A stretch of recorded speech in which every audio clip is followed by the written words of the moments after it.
In 2010, LeBron James famously sat down with ESPN for The Decision, a television special to announce who the best basketball player in the world would join as a free agent.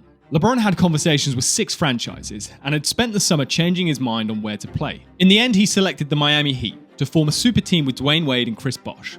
This paid off with back-to-back NBA championships in 2012 and 13. This decision was the most anticipated event in sports for a long time. Months of scrutiny and pressure was placed on LeBron, who felt emotionally conflicted about the consequences that his actions would have. There was guilt in the prospect of leaving his beloved Cleveland Cavaliers, but there was also a deep desire to finally win NBA championships after years of frustration being a one-man team. He would have wrestled with endless inner dialogue about what to do, causing him months of stress and sleepless nights. But when it finally came down to it, LeBron rationalized his decision by saying this: "One thing I didn't want to do was make an emotional decision.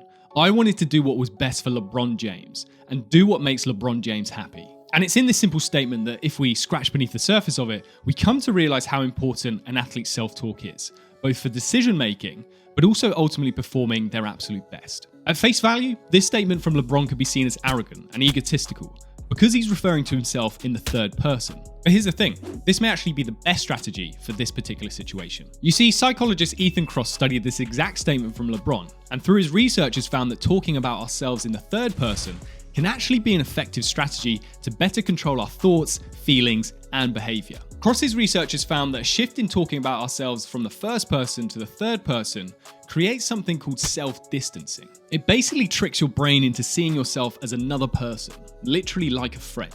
And here's the thing, when you think about it, a lot of our self-talk can be overwhelmingly negative. When we fail at something, we instinctively say to ourselves, "I'm stupid," or "I'm useless." And those are just things that we wouldn't dare say to a friend if they experience the same thing. We would say to them, "Don't worry about it," or "You'll nail it next time." There's this thing that pretty much all psychologists and therapists say, and that's, would you talk to someone else the way that you talk to yourself? And of course the answer is hell no. So switching your I pronoun to your own name in your own mind removes you from yourself in some way. And because of that, you're going to think about situations, scenarios, and events in a far more objective way. When we use the I pronoun, it creates a tendency to be overly stressed and to over-pressurize situations. But using the third person by saying your own name just slows things down a little bit and allows a sense of detachment so that you're not going to get as worked up by the same situations. So for LeBron, this simple shift in his own self-talk allowed him to put aside all emotion and think, what is it that LeBron James wants most in the world? And the answer was to win championships. And then that made his decision to go to Miami seem so easy.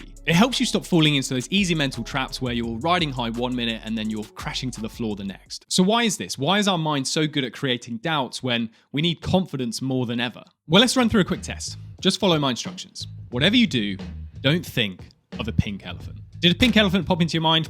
Yeah, it does for everyone. And the point is, sometimes when our self-talk is trying to help us, it can actually just be a hindrance. So what the very best athletes do is eliminate don't self-talk. What I mean by this are those times during a pressurized situation where we instinctively focus on avoiding negative outcomes rather than focusing on achieving positive ones. And this causes our self-talk to be things like, don't miss that shot, or don't screw up. But because of the pressure of the situation, our brain sometimes doesn't get the full context, and we'll end up just over-focusing on the core of the instruction. And the next thing you know, your brain is flooding with thoughts about what will happen if you miss or fail.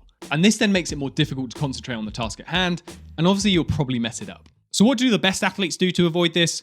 Well, let's talk about Muhammad Ali. His talk to the camera was often beyond entertaining, but it was his talk to himself that made him the superstar boxer he became. This is a clip before his famous Rumble in the Jungle bout with world heavyweight champion George Foreman in 1974. For context, Ali was the underdog for this fight. He was 7 years older than Foreman, and people feared Ali was just not the same athlete anymore.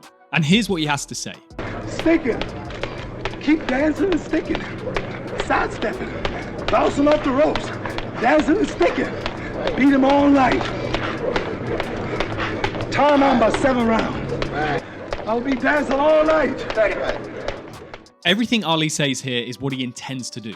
There are no don'ts. It would be easy for him to think, don't pounce too early or don't let your guard down. But if you're in the ring with the man with the heaviest hits in the game, then your brain may sloppily take those words on board and do the exact opposite. Instead, everything that he said was facilitating his plan of what he was going to do come fight night. And sure enough, Ali did all those things and was only off by 1 round with his prediction, as he knocked out a tired Foreman in round 8.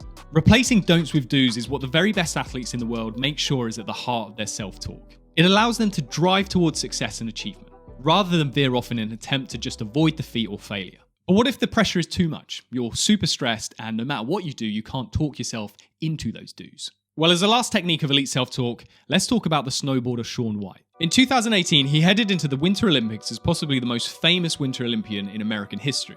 He was the poster boy of winter sports, one of the few celebrity names, and was a two-time Olympic gold medalist. But only a few months before the 2018 Games, White suffered a freak accident in training, which required him to have 62 stitches in his face. This, of course, massively interrupted his preparations, and there was a chance that he could miss the Games entirely. But he managed to get fit in time to compete, despite not being in perfect form or condition. And after a solid performance, White's fate came down to the last run of the competition. He had to nail it to win gold and become a three-time Olympic champion. At the top of the halfpipe, there were a million thoughts running through his head. There were doubts about whether he'd put in sufficient training because of his injury, and there were fears that if he took home any other medal than gold, that would tarnish his legacy.